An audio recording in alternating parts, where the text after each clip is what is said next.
Welcome back to our next social studies lesson, The Causes of the American Revolution.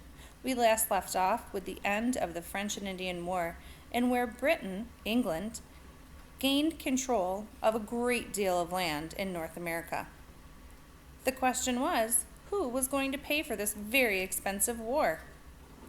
Who was going to house the soldiers now that were needed in the colonies to protect the land that they won? Well, British citizens were already being heavily taxed over in England, so they didn't think it was fair that they would have to pay for a war that happened across the ocean in North America. King George III and the British government, Parliament, decided the colonists living in North American colonies should have to help pay for the war and house the soldiers. King George III began imposing taxes. First up was the Sugar Act. In 1764, Britain implemented the Sugar Act, which taxed not only sugar, but coffee, cloth, and indigo.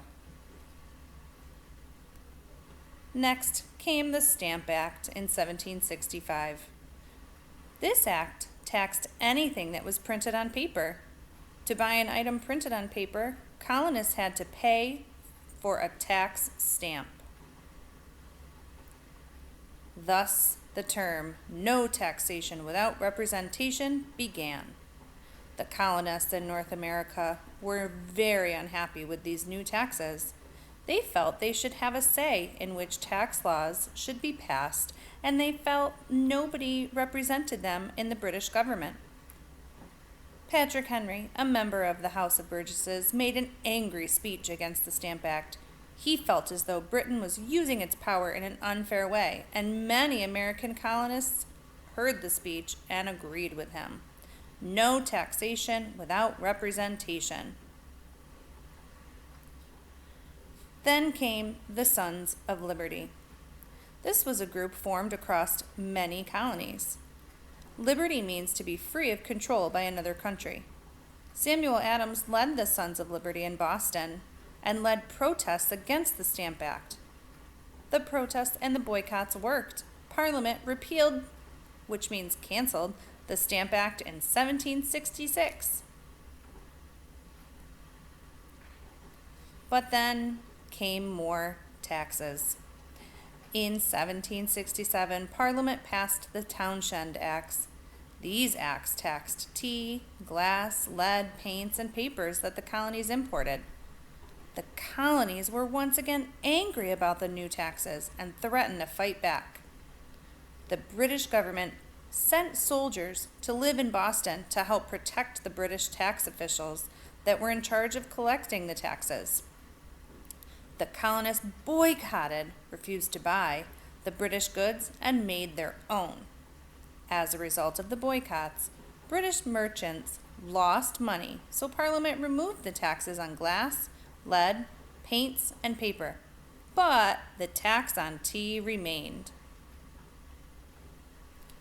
Then the Boston Massacre of 1770 happened. The Boston people were so unhappy that there were British soldiers in their city, they often fought with these British soldiers. On March 5th, 1770, a fight broke out between people in Boston and a British soldier. The crowd yelled and threw snowballs at the soldiers. More British soldiers arrived, and one fired a shot. This led to several other British soldiers firing shots, and 5 colonists were killed. Then came the Tea Act of 1773. This act allowed the East India Tea Company of Britain to sell tea in America at a cheap price. The Tea Act made tea even cheaper than the smuggled tea. If colonists bought the taxed tea, they were still paying a British tax, which upset them. Boston merchants refused to sell the British East India tea, and it sat unloaded in the Boston harbor. So what came next? Yep, you guessed it. The Boston Tea Party. In 1773, colonists decided to get rid of the unwanted tea in the Boston harbor. On the night of December 16, 1773, dozens of Sons of Liberty boarded these ships illegally. They threw the unwanted tea into the Boston harbor. Parliament was stunned after the Boston Tea Party. In response, the leader of Parliament, Lord Frederick North, passed more acts to punish the colonists. The colonists called these acts the Intolerable Acts because they were unbearable. Colonists felt these laws were too harsh. The Intolerable Acts would stop trade between Boston and Britain. It ended town meetings, gave Britain even more control over government in the colonies. British soldiers returned to Boston, and people in Boston were required to quarter, which means give food and shelter, to the British soldiers. On December 5th, 1774, delegates, or representatives, from each colony met in Philadelphia to discuss the Intolerable Acts. Congress gathered and wrote a letter to the British government and American colonists. It stated that colonists should have the same freedom as the people that were British citizens over in England. The letter asked to remove the taxes and Intolerable Acts. The colonists began to train for a war with Britain just in case it came to that.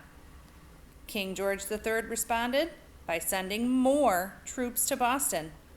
He declared that the colonists had begun a rebellion. On April 19, 1775, the British learned that the Patriots, the Americans, were storing gunpowder and cannons in Concord, Massachusetts, and were sent soldiers to destroy the supplies. They were going to march at night so that they could surprise the Patriots. But the Patriots soon found out what was happening, and Paul Revere and William Dawes rode on horseback to alert the Minutemen militia that the British are coming, the British are coming. The British reached Lexington just before sunrise. They were met by a small group of Minutemen. The British told them to leave, and as they turned to leave, a shot was fired. No one knows which side, the British or the colonists, shot first, but both sides began shooting at one another. The British continued and marched on to Concord to find those supplies. Minutemen gathered in Concord as the British searched for the hidden gunpowder and cannons. Fighting broke out. The Minutemen forced the British to retreat back to Boston. More than 250 British soldiers were wounded or killed before the British reached Boston. The news about the Battle of Lexington and Concord spread quickly. Militias gathered in Boston. The British in Boston were trapped, and the American Revolution had begun.